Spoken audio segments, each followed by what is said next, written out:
huminto ka. Ang mensaheng ito ay para sa iyo at para sa iyo lamang ngayon.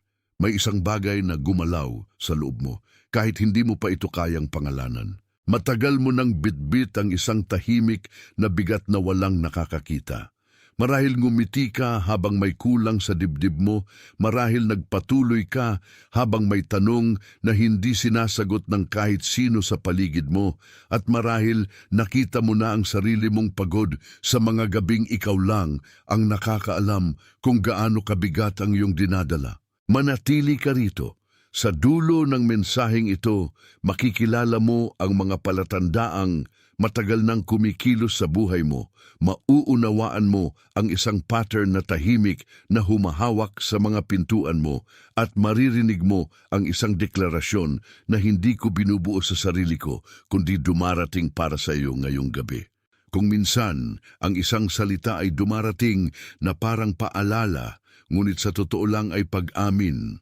Kung minsan, ang isang mensahe ay dumarating hindi upang dagdagan ang bigat mo, kundi upang ilantad ang katotohanan na matagal mo nang nararamdaman pero hindi mo masabi. Ito ang ganoong sandali.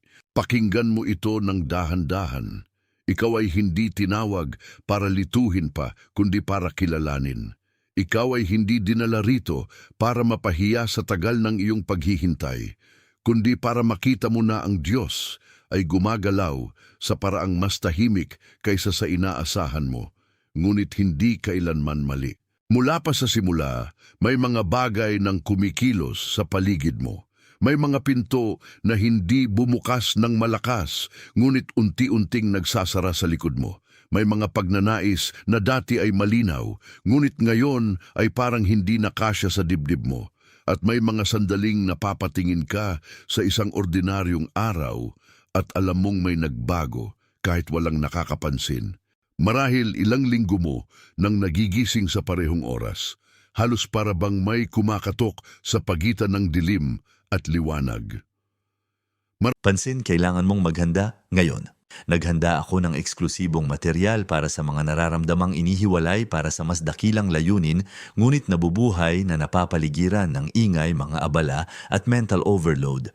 Ito ay isang 30 araw na paglalakbay na magbabago sa iyong buhay. Isang ginagabayang landas upang protektahan ang iyong isipan at maghanda sa darating na may pang-araw-araw na pagsasanay sa focus, limitasyon at disiplina.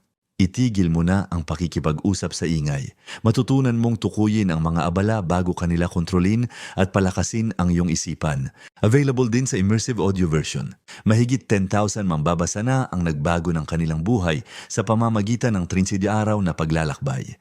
Libu-libong tao na ang nagsimula sa pagbabagong ito, mga taong tulad mo na pagod na sa pamumuhay sa ulap, mga ordinaryong taong nagdesisyon nang ihinto ang pagtanggap sa mental chaos. Samantalahin ang limitadong panahon na alok na ito sa buwan lamang na ito. I-access ang iyong link sa ibaba mismo sa itaas ng mga komento. Marahil may mga gabing bigla na lang bumigat ang dibdib mo nang walang malinaw na dahilan, at ang mga luha ay halos dumaloy bago mo pa maunawaan kung bakit. Marahil may mga usapang dati ay komportable, pero ngayon ay tunog na lamang ng lumang silid na matagal nang walang tahanan. Marahil napapansin mo ring may mga dating kausap ka na ngayon ay tila malayo na kahit hindi sila umalis sa tabi mo. Hindi dahil naging masama sila, hindi dahil naging malamig ka, kundi dahil may ipinapakita ang iyong loob na hindi na tumutugon sa lumang wika ng iyong paligid. At marahil napapansin mo ang mga bilang na paulit-ulit na lumilitaw sa hindi magkakaugnay na lugar, mga sandaling parang sinasadya ng langit na hindi ka hayaan na makalimot. Isang resibo, isang orasan, isang pahina, isang kabuuang halaga, isang sasakyang dumaan, isang mensaheng aksidenteng nakita mo sa tamang sandali. Hindi ito para guluhin ka, ito ay para gisingin ang atensyon mo. Ang mga palatandaang ito ay hindi problema. Hindi sila patunay na ikaw ay lumalayo. Sila ay patunay na may nangyayaring mas malalim kaysa sa nakikita ng mata. Ang pagod mo ay maaaring kalibrasyon. Ang layo mo sa ilang tao ay maaaring pag-aayos. Ang paulit-ulit na paggising mo ay maaaring paanyaya at ang bigat na hindi mo maipaliwanag ay maaaring mismong wika ng Diyos na gumagalaw na sa loob mo. Pakinggan mo akong mabuti at huwag mong bilisan ang sagot sa loob mo. May mga bagay na hindi nauunawaan sa pagmamadali. May mga katotohanang lumalapit lamang kapag tumigil kang ipagtanggol ang sarili mo laban sa nararamdaman mo.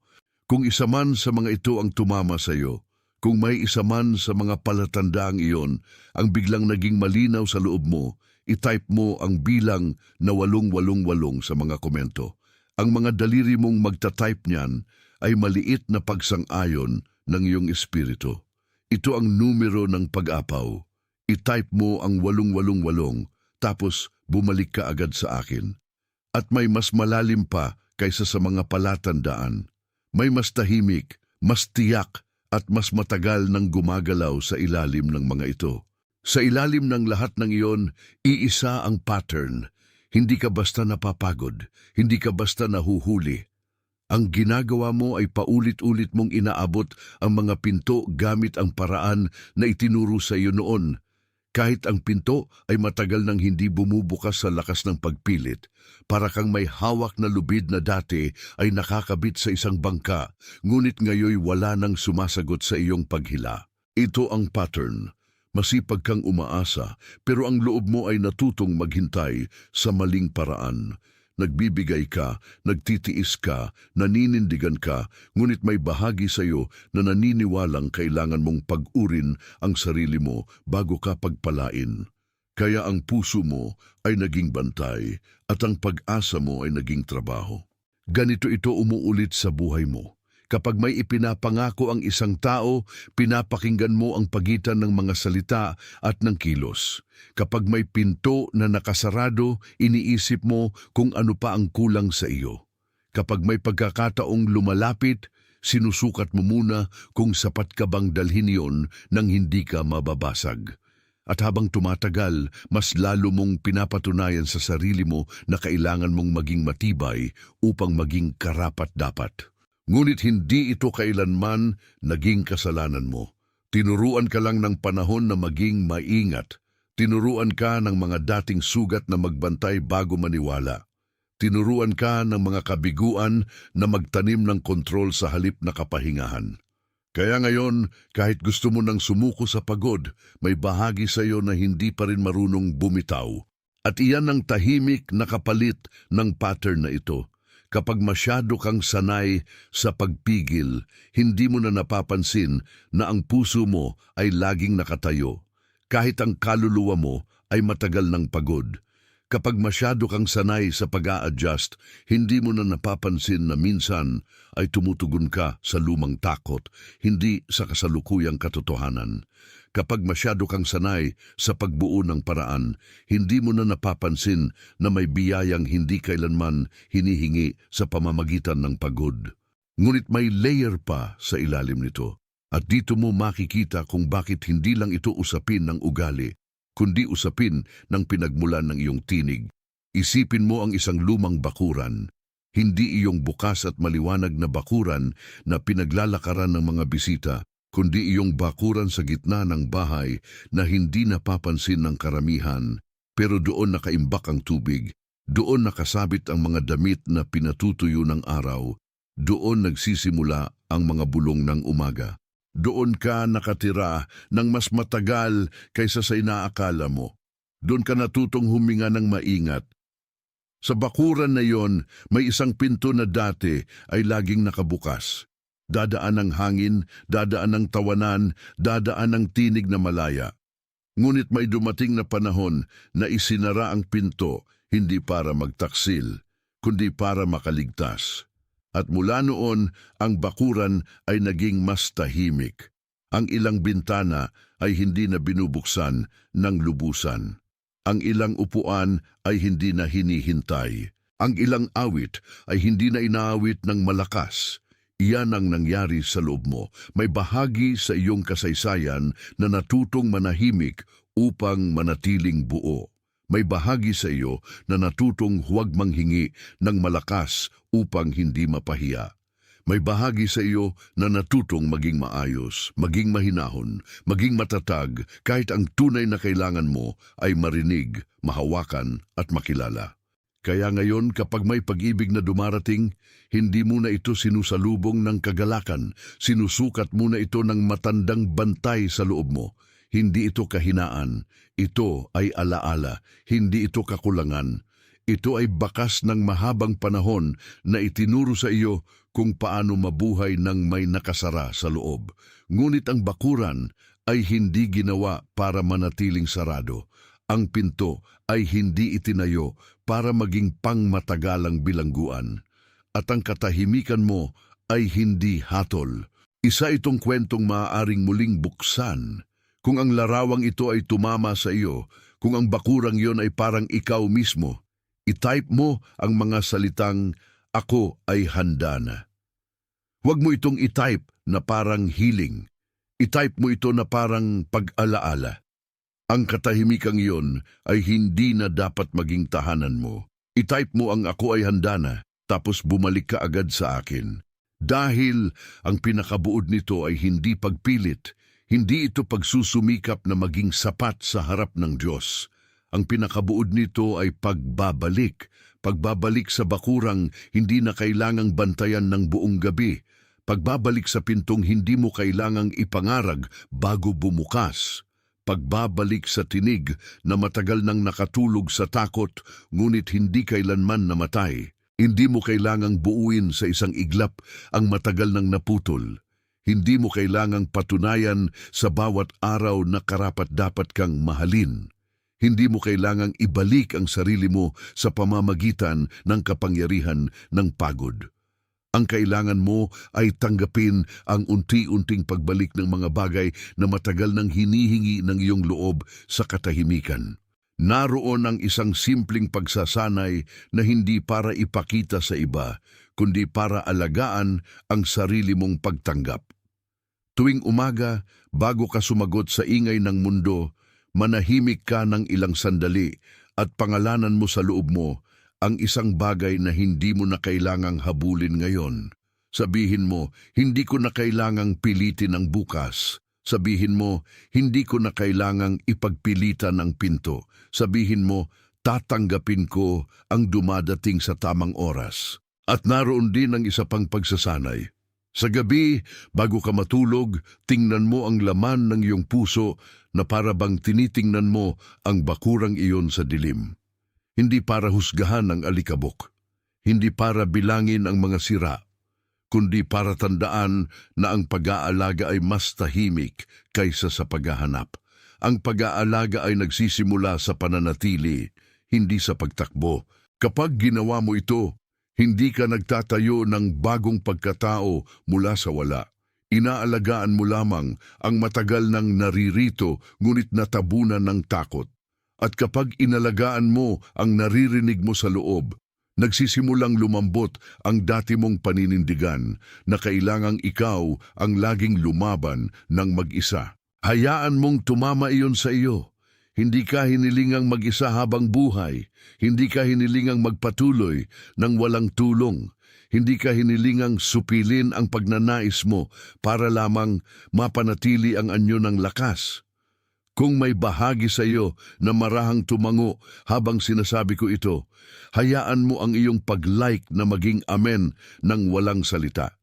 Hindi bilang-bilang, hindi bilang sukatan, kundi bilang tahimik na pagsang-ayon na may katotohanang narinig ng tama dito. At ngayon, may isang taong pumasok sa isip mo. Alam mo yon, may mukha na lumitaw habang binabasa mo ang mga salitang ito at hindi iyon aksidente. Marahil ito ang taong tahimik sa paraan na hindi napapansin ng marami.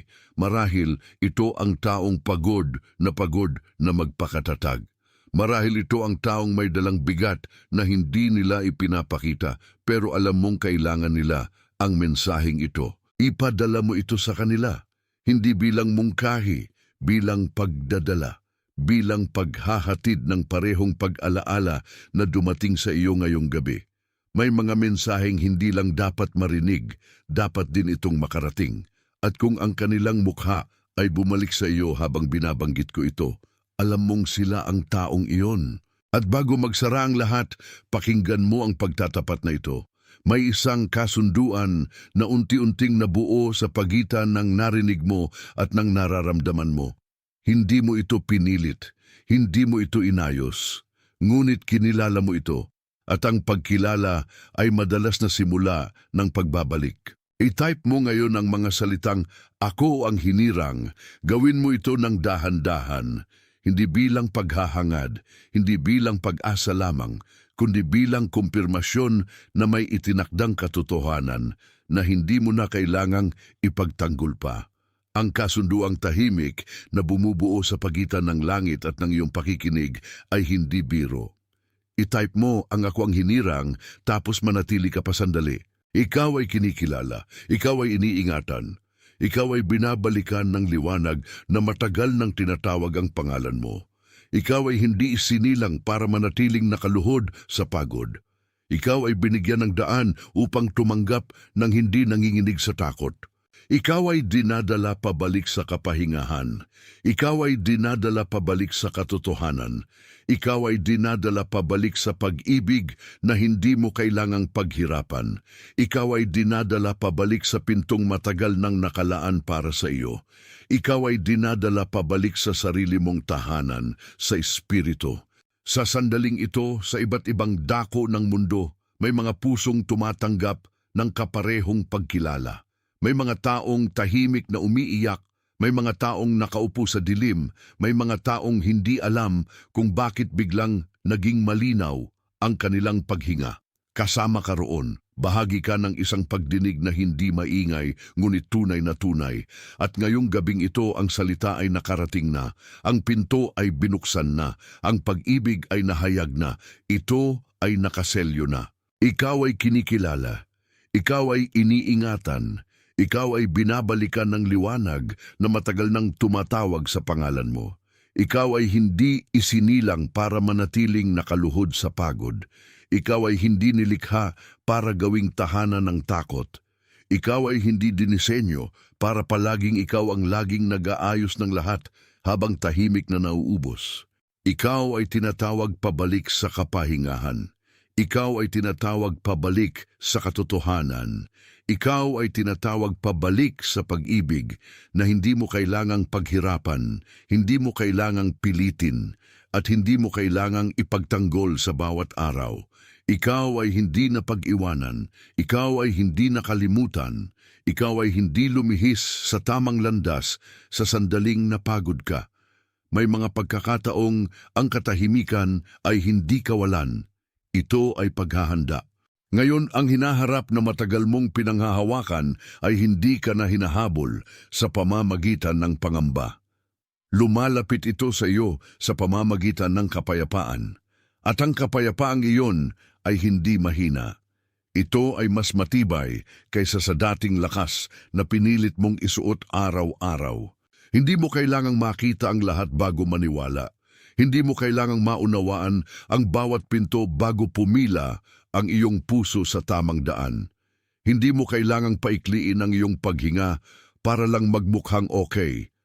May kabutihang dumarating na hindi nangangailangan ng pagpapanggap, kaya manatili ka sa ganitong katotohanan.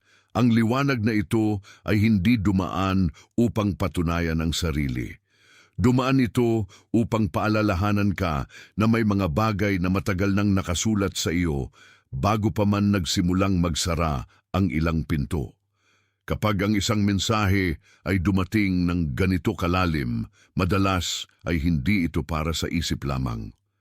Dumarating ito para sa bahagi ng loob mo na matagal ng tahimik na nakikinig, kahit hindi pa alam kung ano ang dapat ipangalan sa natatanggap.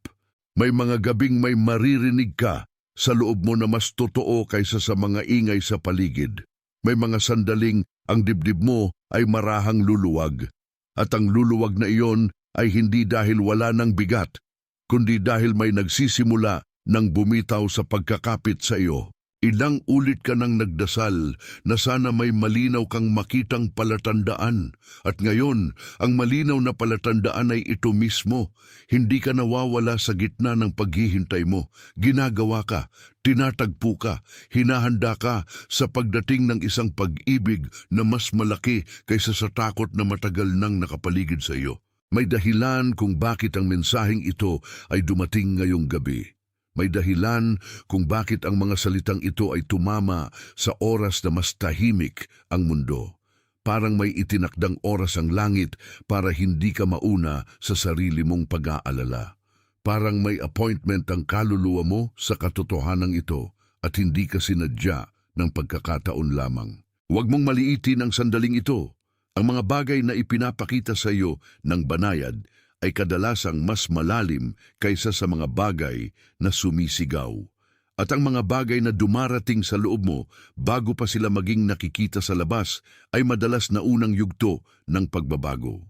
Kaya kung may bahagi sa iyo na biglang nakahinga ng mas malalim, kung may bahagi sa iyo na nakaramdam ng biglang katahimikan sa gitna ng mensaheng ito, i-type mo ang bilang na 777 sa mga komento. Ang mga daliri mong magta-type niyan ay maliit na pagsang-ayon ng iyong espiritu. Ito ang bilang ng kumpirmasyon. I-type mo ang 777 tapos bumalik ka agad sa akin. At tandaan mo ito, ang kumpirmasyon ay hindi malakas palagi. Minsan ito ay dumadaan na parang pamilyar na hangin sa isang bahay na matagal nang sarado. Minsan ito ay hindi nagdadala ng sigaw, kundi pag-uwi. Sa ilalim ng mga palatandaan, sa ilalim ng paulit-ulit na paggising, sa ilalim ng mga biglang lungkot at biglang katahimikan, may iisang ugat. At ang ugat na iyon ay hindi kaguluhan. Ito ay isang lumang pagkatuto na naging mas matatag kaysa sa dapat. Sanay kang umiwas sa biglaang pag-asa dahil minsan ang pag-asa ay sinundan ng pagkadismaya.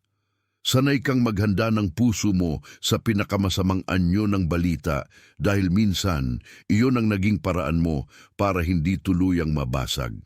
Sanay kang magbigay ng lakas sa mga bagay na hindi na lumalago dahil natutunan mong ang hindi mo inalagaan ay maaaring tuluyang mawala.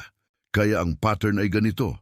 Mas maaga kang nagbabantay kaysa magtiwala. Mas mabilis kang nagtataya ng pagkalugi kaysa tumanggap ng bukas na pinto. Mas maayos kang mag-isa kaysa sumubok muling sumandal. At sa katahimikang iyon, may bahagi sa iyo na natutong maniwalang kailangan mong maging laging handa sa pagkawala. Ngunit hindi iyon ginawa ng iyong tunay na pagkatao. Iyon ay itinuro ng mga panahon kung kailan kailangan mong magbantay upang mabuhay. Iyon ay naging baluti, hindi pagkatao. Iyon ay naging paraan para makatagal, hindi paraan para manatiling nakasarang magpakailanman. Kaya ngayon, ang kailangan mong makita ay ito, hindi ka mahirap mahalin, hindi ka napakalayo, hindi ka huli. Ang isang bahagi lang sa iyo ay masyadong matagal nang nakaangkla sa pagtatanggol, kaya ang tunay na pagdating ng pag-ibig ay parang banyaga sa sistema mo. At iyan ang dahilan kung bakit nakakapagod. Dahil kapag ang loob ay palaging nakaabang sa pinsala, ang bawat mabuting bagay ay kailangang dumaan muna sa bantay. Kapag ang puso ay palaging naghihintay sa pagkasira, ang bawat biyaya ay kailangang sumailalim muna sa pagsusuri. Kapag ang kaluluwa ay laging nag-iensayo ng pagkawala, kahit ang paglapit ay nararamdaman na parang panganib. Ngunit may layer pa sa ilalim ng pattern na iyan.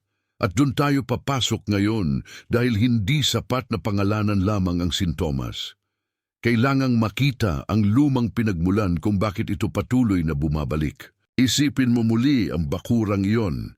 Hindi ang harapang tanaw ng bahay, kundi ang lihim na gitna nito, ang lugar na hindi laging pinapansin ng lahat, pero doon dumadaan ang hangin, doon nahuhulog ang mga dahon, doon unang naririnig ang mga paa sa madaling araw. Doon mo unang natutunan kung paano maging tahimik sa paraang hindi lahat ay makakaunawa. Sa bakurang iyon, may isang pinto na minsang hindi isinara dahil may gusto iyong ikubli, kundi dahil may gustong ingatan at sa simula tama ang pagsasara. Kinailangan ng proteksyon, kinailangan ng katahimikan, kinailangan ng pag-iingat upang may manatiling buo. Ngunit ang pansamantalang pagsasara ay naging mas matagal kaysa sa orihinal na dahilan. Ang hangin ay nakalimutang pumasok ng malaya. Ang araw ay nakapasok lamang sa ilang sulok. Ang ilang bulaklak ay tumigil sa pag-usbong, hindi dahil wala na silang buhay, kundi dahil natutong manahimik ang lupa sa ilalim nila. Iyan ang nangyari sa loob mo. May bahagi sa iyo na nagsara para mailigtas ang sarili. May bahagi sa iyo na natutong huwag umasa ng malakas. May bahagi sa iyo na natutong iwasan ng labis na liwanag upang hindi na muling masunog.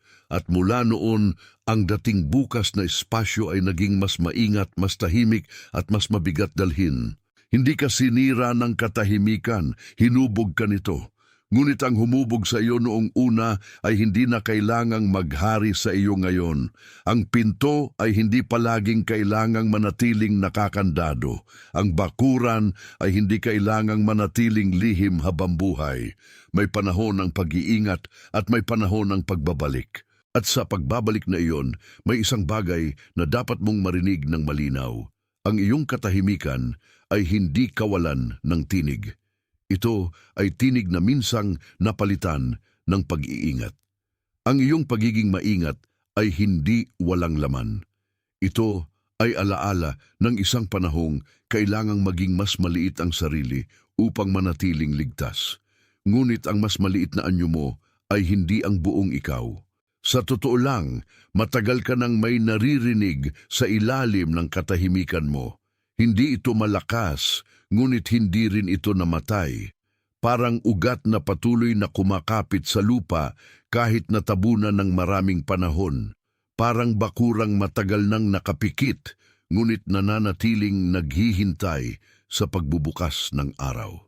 At ngayon, iyon ang gumagalaw. Hindi pa buong buo, hindi pa maingay, ngunit totoo.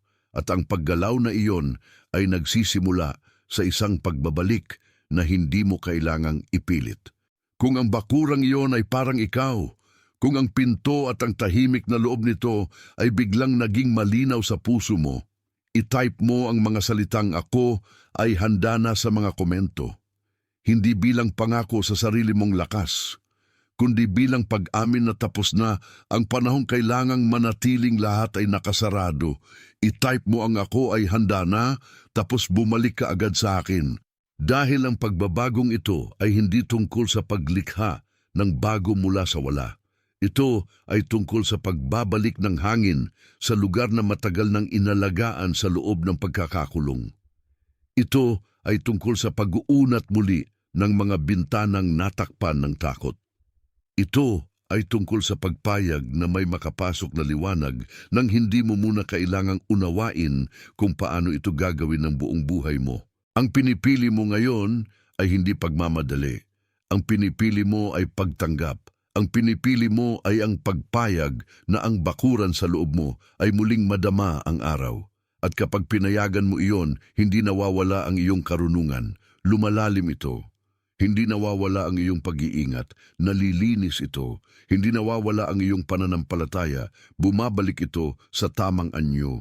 Kaya sa mga susunod na araw, huwag mong pilitin ang sarili mong magmukhang handa sa paraang nakakapagod. Sa halip, alagaan mo ang maliliit na pagdating. Pansinin mo ang sandaling biglang gumaan ang dibdib mo. Pansinin mo ang sandaling may katahimikan na hindi mabigat.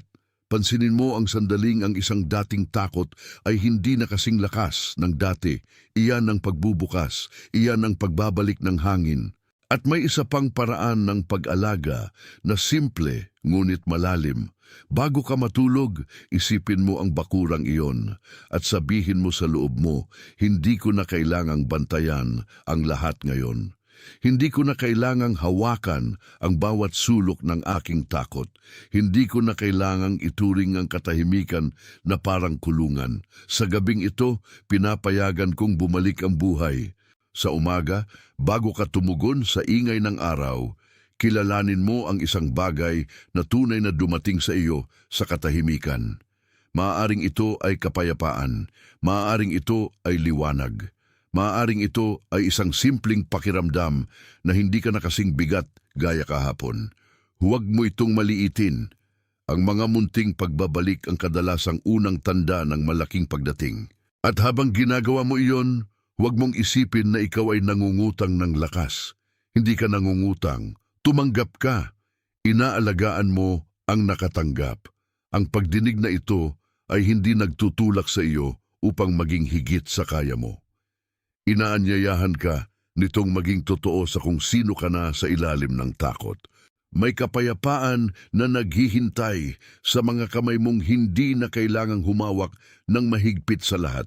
May ginhawang naghihintay sa dibdib mong hindi na kailangang makipaglaban sa bawat hibla ng hangin. May pag-ibig na hindi lamang lumalapit para mapansin mo ito, kundi upang maramdaman mong ang pagbabalik ay posible. At habang tumatanggap ka, huwag mong kalimutan kung gaano kahalaga ang pagkilala. Kung may bahagi sa mensaheng ito na nagpatunay sa mga hindi mo masabi noon, hayaan mo ang iyong pag-like na maging amen ng walang salita. Hindi iyon sukatan, hindi iyon bilang. Iyon ay tahimik na pagsang-ayon na may narinig kang tama sa kaibuturan mo. Ngayon may isang mukha na pumasok sa isip mo habang binabanggit ko ito. Hindi mo kailangang pilitin alalahanin iyon. Alam mo na kung sino iyon. Maaaring ito ang taong tahimik na pagod na. Maaaring ito ang taong laging matapang sa panlabas, ngunit marupok sa loob. Maaaring ito ang taong may bitbit na matagal nang hindi napapansin ng iba. Kung lumitaw ang mukha nila, alam mo na ang dahilan. Ipadala mo ito sa kanila, hindi bilang rekomendasyon, bilang pag-abot. Bilang pagdadala ng isang mensaheng para rin sa kanila. Ang ilang katotohanan ay hindi lang ipinapahayag, ibinibigay ito. At ngayon, maaaring ikaw ang daan para marating nila ang kailangan nilang marinig. At bago tayo tuluyang pumasok sa huling selyo, pakinggan mo ang pagpapalakas na ito. May kasunduan na unti-unting sumasara sa pagitan ng narinig mo at ng hindi mo na maaaring itanggi. Hindi ito simpleng emosyon, hindi ito sandaling dumaan lamang. Ito ay pagkilala na may nagbago na sa iyong panloob na pagtingin. I-type mo ngayon ang mga salitang ako ang hinirang sa mga komento. Gawin mo ito ng dahan-dahan na parang pinapatunayan mo sa sarili mong may ipinagkaloob na hindi mo kailangang makuha sa pamamagitan ng pagkapagod. Hindi ito healing, hindi ito pangarap lamang. Ito ay kumpirmasyon na ang tinig na narinig mo rito ay tumatama sa isang bagay na totoo na sa loob mo. Ikaw ay binabawi mula sa dating takot. Ikaw ay itinatayo sa bagong kapayapaan. Ikaw ay pinapalakas ng hindi na kailangan ng pagkukunwari. Ikaw ay tinatawag na mamuhay mula sa pagtanggap, hindi mula sa paghabol. Ikaw ay pinangangalagaan sa bawat hakbang. Ikaw ay pinalalambot ng hindi ka pinahihina. Ikaw ay binubuksan ng hindi ka isinasantabi. Ikaw ay inililipat mula sa dating pagkakakulong tungo sa mas malalim na pag-uwi. Sa sandaling ito, sa iba't ibang panig ng mundo, may iba ring tumatanggap ng parehong pagkilala. May mga pusong nakaupo sa dilim na biglang nakahinga. May mga taong matagal nang nagtatanong sa katahimikan kung may darating pa ba, at ngayon nakadarama ng ban. Pansin, kailangan mong maghanda ngayon. Naghanda ako ng eksklusibong material para sa mga nararamdamang inihiwalay para sa mas dakilang layunin, ngunit nabubuhay na napapaligiran ng ingay, mga abala at mental overload. Ito ay isang 32 araw na paglalakbay na magbabago sa iyong buhay. Isang ginagabayang landas upang protektahan ang iyong isipan at maghanda sa darating na may pang-araw-araw na pagsasanay sa focus, limitasyon at disiplina. Itigil mo na ang pakikipag-usap sa ingay. Matutunan mong tukuyin ang mga abala bago kanila kontrolin at palakasin ang iyong isipan. Available din sa immersive audio version. Mahigit 10,000 mambabasa na ang nagbago ng kanilang buhay sa pamamagitan ng 30 araw na paglalakbay. Libu-libong tao na ang nagsimula sa pagbabagong ito, mga taong tulad mo na pagod na sa pamumuhay sa ulap, mga ordinaryong taong nagdesisyon nang ihinto ang pagtanggap sa mental chaos. Samantalahin ang limitadong panahon na alok na ito sa buwan lamang na ito. I-access ang iyong link sa ibaba mismo sa itaas ng mga komento.